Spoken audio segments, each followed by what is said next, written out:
Absolutely no, you don't get to tax my gold. The reason I have to own it is because you're an idiot. The gold itself is a tax because I've got to protect myself from you because you don't know basic child's arithmetic. Zach Abraham, our final episode of the year. The Christmas, the Christmas episode. We should have worn like Santa hats today or something I know, like that. I really should have. I was also planning to be in good cheer for the final episode, but instead I want to talk about tax evasion. No, not real tax evasion. The other thing is, you know what, honestly, and I think we make good company in this way. I don't really think, right after I said that, I don't think you and I are Santa hat kind of people.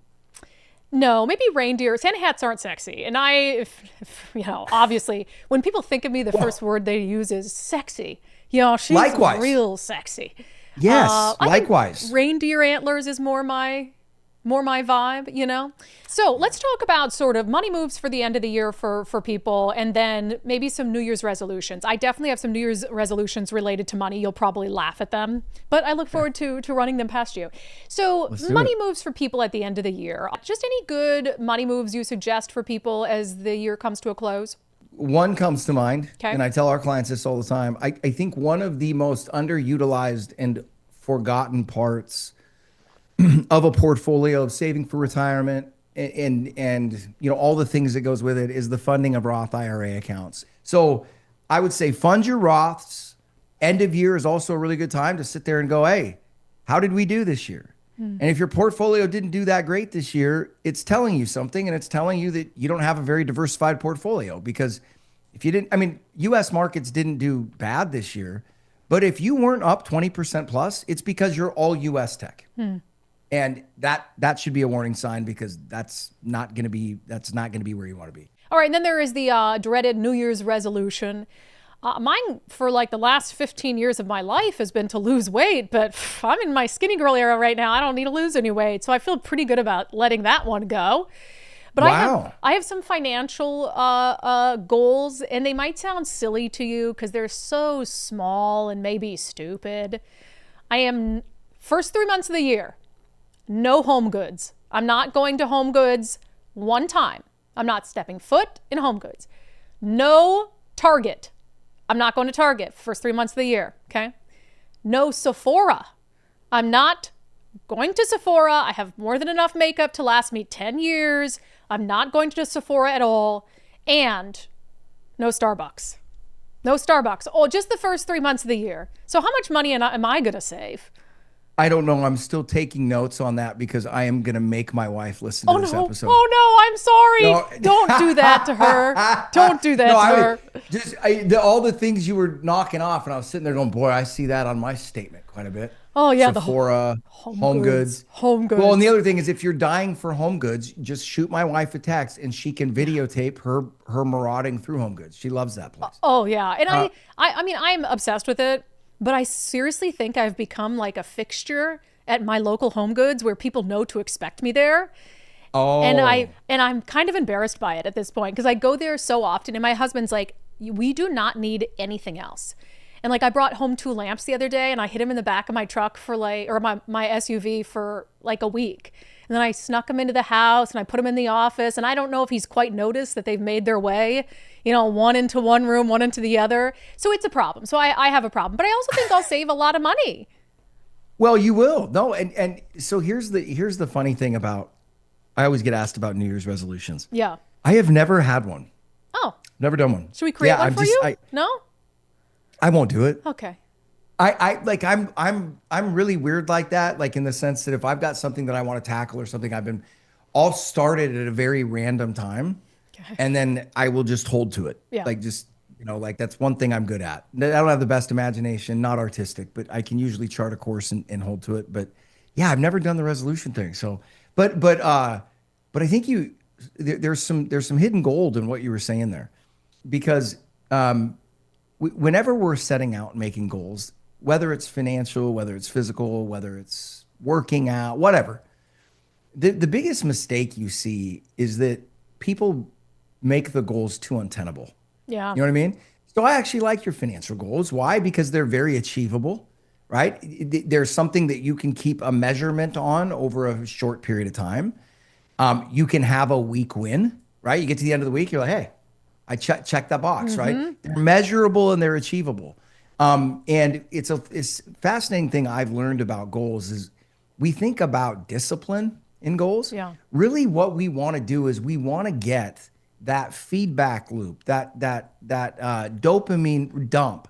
We want to get it working in our favor, right? And the easiest way to get it working in your favor is to set small measurable goals that you can achieve. And you start gaining goal momentum. So if I was sitting there talking about people that were trying to get their financial lives in order, ironically, that's where we'd start with goals like you just put out. Yeah. Right? Because and it's like in life too. And I tell this to my football team. What are your goals? I want to win a championship. Okay, that's not a goal, that's a dream. Yeah. A goal is something that we can do today. Yeah. And a goal is something that we can do tomorrow. And we can track it. And that's how progress is made. It's like that old, saying you climb a mountain one step at a time. It's cliche, but it's true, right? And all too often we stand at the bottom of the mountain and try to wish ourselves to the top rather than just taking the first step. So I say this to young people all the time. If you're in debt, the first step of getting out is changing habits. Yeah. Because debt is the result of habits. So let's just change our habits. And eventually, if we do that, the debt will go away and the debt will become a surplus, right? And so I think you made wonderful goals. And I would challenge everybody to start that way. Get momentum, right? It's just like working out.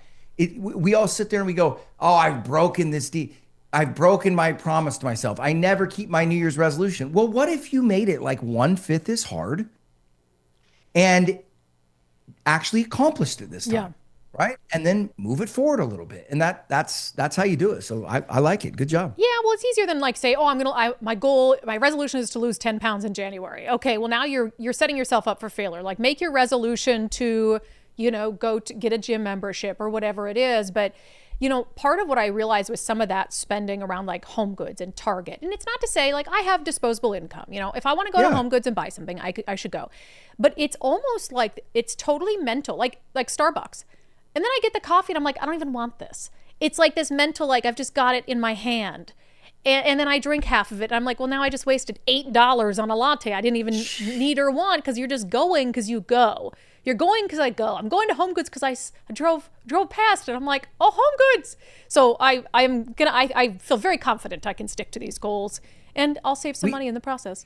My wife and I laugh about this all the time because there is an upside to poverty. And I don't mean real poverty. Yep. I'm not making light of poverty, but the kind of poverty my wife and I endured when, we had to go to the store with a grocery list. And the grocery list wasn't so we wouldn't forget anything. The grocery list was if we didn't buy those things in precisely those quantities, we didn't have enough money to get everything, right? And, robbing Peter to pay Paul. But one of the things that we laugh about is it really broke that retail thing in us. Yes. That having to have the new thing, having to have the thing. And I look back on that and I'm so like, that was a miserable, we had a good time. We made it, we were young and made it as good a time as we could. But the most valuable thing I take from that is it broke that thing, Yeah. There were just several years there where we didn't have the money to have the cool jeans or you know what I mean? Like it was the way it was. And like I said, I like it because you realize how much of that stuff you can go without and it doesn't do anything. 100%. You get it and you buy it and you're like, oh, okay, now what? So it's the retail totally. obsession that Americans have. All right, let's do a little watchdogging. So a new session is going to be upon us in the Washington state legislature. Before we know it, we already know they're going to try to get an income tax. They're going to try to get maybe a new business tax or something. But there is an effort to undo a tax they did this past year. So I don't know if a lot of people heard about this because they passed so many new taxes, the largest package of tax increases in state history. So some things kind of snuck onto the radar. So they, starting January 1st, are taxing the sale of like gold and silver, of precious metals. So precious metal bullion and monetized bullion. So those had been excluded from the definition of wholesale or retail sale. And so they weren't taxed. They weren't subject to the B&O tax. If you're selling those, it wasn't subject to a sales tax. So that ends January 1st. So people who, play and work in that market are freaking out about it, and Republicans are trying to undo the tax. Do you think that these things should be taxed? Do you have a strong opinion about it? No, I don't think they should be taxed. It's not income. And more importantly, I think that they shouldn't be taxed because of the traditional relationship between our currency and the value of gold, meaning gold is literally a way that we protect the capital that we have earned from the politicians that so belligerently spend and compromise our financial future. Yeah. Right. So absolutely no, you don't get to tax my gold. The reason I have to own it is because you're an idiot. Right. Like the gold itself is a tax because I've got to protect myself from you because you don't know basic child's arithmetic. Right. Yeah. But on the face of it, these are the nature of the idiotic taxes this state passes. You will mark my words, that tax will be net negative to tax revenue because all you're going to do is push that business activity right over state borders because you look at gold's at 4,000 an ounce. Look at silver, we're talking 66, 67 bucks an ounce. Okay, it ain't 18-year-olds with the leftover money from working at McDonald's that are walking in and buying that. Yeah. It's people with money that don't trust you already. Do you think they're going to opt in to buy it from you, or do you think they're going to buy and sell it off market? If I go to my buddy and I want to buy $100,000 worth of gold, and if I own $100,000 of gold, I'm betting you dollars to cents that neither one of us like the government very much. Yeah. Okay. Do you think we're going to there's no serial number on that. There's no way the government can track gold. If they do, you just melt it down and you go, oh, I bought it down, melt it down. I paid your tax. Yeah, I've had this. This is gold from the family. It's family gold.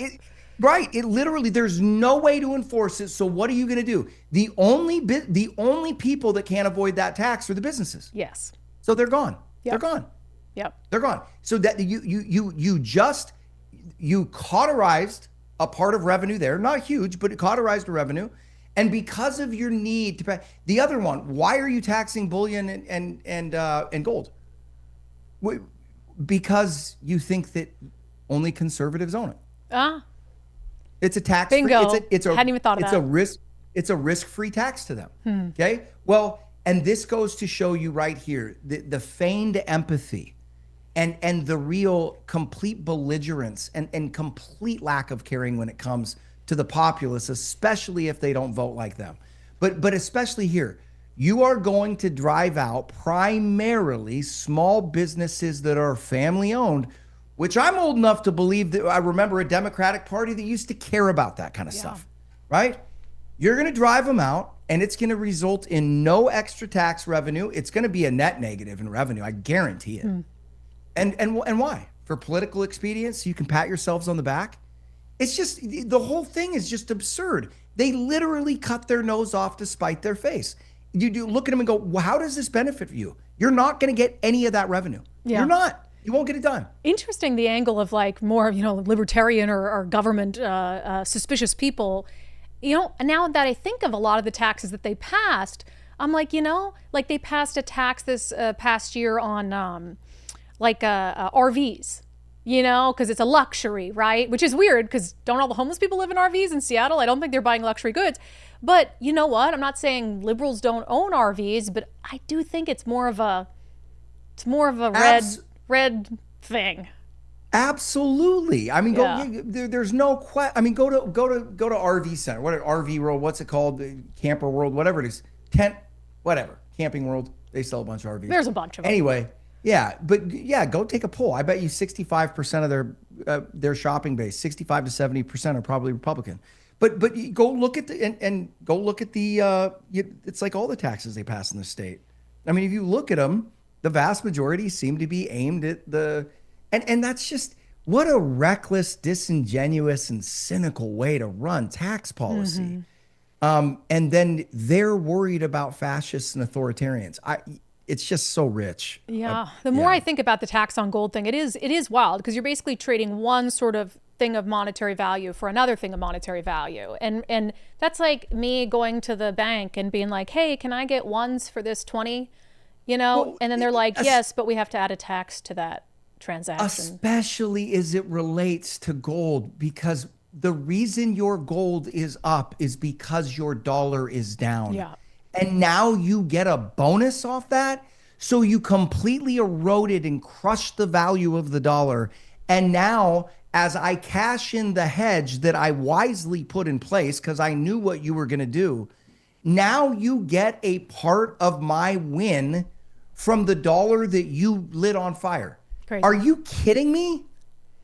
Right. And that's what's so unique about gold. What drives up the price of gold? It's denominated in US dollars. The watering down of the value of the US dollar, which they do through their profligate spending and vote buying and, influence peddling and all that kind of. And when all that's said and done, the one thing I buy as a hedge to shield my family from your fiscal profligacy, now you get to take a rip? Come on. I know. It's vomit inducing. It's crazy. So Republicans introduced a bill to undo that. I don't think it'll pass because Republicans have no power in Olympia.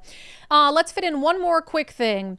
More billionaires are chipping in to the Trump accounts for kids. So joining the Dell family and contributing private money to fund those accounts. At the same time, GM announcing it's giving $242 million to help invest back into rebuilding the trades. This is something all year that President Trump, even more so than his first term, he has really excelled at, is getting private enterprise to buy into and fund his ideas as president and fund things that he's passionate about. Why do you think he's so good at that, at getting private companies to open up their pockets? Because he asks. I think that what those CEOs are responding to, I'm sure there's some doing it for nefarious reasons or whatever. But what I think what the majority of those guys are responding to is kind of an alarm bell that's going off. I think a lot of people in this country have woken up, especially really successful people on the more thoughtful side of things, have woken up and said, hey, we've got to all step in now and use some of the success we've had to try to turn the tide, because we see what these young people are saying. We see this move towards socialism, which will be a disaster. But if we don't take action and pitch in, it's certainly going to encourage the spread of that kind of thinking and that kind of ideology. And the other thing is, I think that he asks. I think he thinks outside the box. And I think to your point about, he asks. It's not just that he asks, but he doesn't demand or expect or shame or vilify. And you've got this left who's like, businesses are evil. They need to pay their fair share. We're going to extract that wealth from them by any means necessary. And then they call businesses greedy when businesses push back. And then Trump goes and he says, hey, how about you just give us that same amount that they're trying to take from you and do it for this, this, or this. And I just think there's this element of, I don't know what the saying is, I'll butcher it, like you get more with honey than vinegar or something. And I just think they want to be seen as good corporate citizens. I think they are good corporate citizens. But if anybody comes to you and says, like, with a gun to your temple, give me $20, you're going to feel a lot less passionate about being kind and helpful to that person than, if you're able to choose where your money goes on your own. Yeah, and here's the most frustrating part, and this is just a basic lesson that should be taught in civics class. Does anybody know the nation on earth that has the greatest amount of tax revenue? The United States of America? Yep. Guess who pays the majority of that tax? Yes. Corporations and rich people. Okay. So, the reason I bring that up is if you're so sure that we need to get rid of capitalism, introduce socialism, explain that to me. Yeah. Because by your own metric, right? It's all, if you listen to a liberal talk, all economic success is basically taxation, which is hilariously ridiculous because taxation by definition is regressive in the sense that it doesn't build anything, right? Yeah. It tears things down, it limits things. But if your goal, which when you listen to any of these kids and sometimes adults espouse these socialist beliefs, the core of it all is believing that more of the money should go to the government. So why wouldn't you want the economic system that produces the most tax revenue? Yeah, right. No, that makes no sense. They don't even know how dire it would be if capitalism didn't exist. Well, the worst thing that could ever happen is they get their way, right? Because if they get their way, the reason the people, whether you like it or not, there's some people inheriting things, but the rich people and the most rich companies are there because they are the best allocators of capital. Yeah. The more you take from them and hand to the government, who is the worst allocator of capital, the less efficient the economy will get, the more the value of your dollar will drop, and the poorer everybody will be. And this isn't a theory. We've got many, many cases that we can go look at and see that's exactly what happens. Yeah. So yeah, let's celebrate and utilize all this wealth and all of this capital and all of this genius toward the benefit of the United States and everyone, as opposed to punishing them, extracting their wealth, and then pissing it away in the government bureaucracy. It's just like so obvious. All right, Merry Christmas. I'm just kidding. yes. No. Yes. Oh, great. Happy New Year. Happy holidays, everyone. All right, Zach. All the regulars. We are going to have so much to talk about as soon as we're back from our brief holiday break, because the session will be starting. All these new tax policies will be flying. And so we'll be tracking them every step of the way for folks here on Swamp Watch. Zach Abraham, thank you so much. Hey, thanks for having me.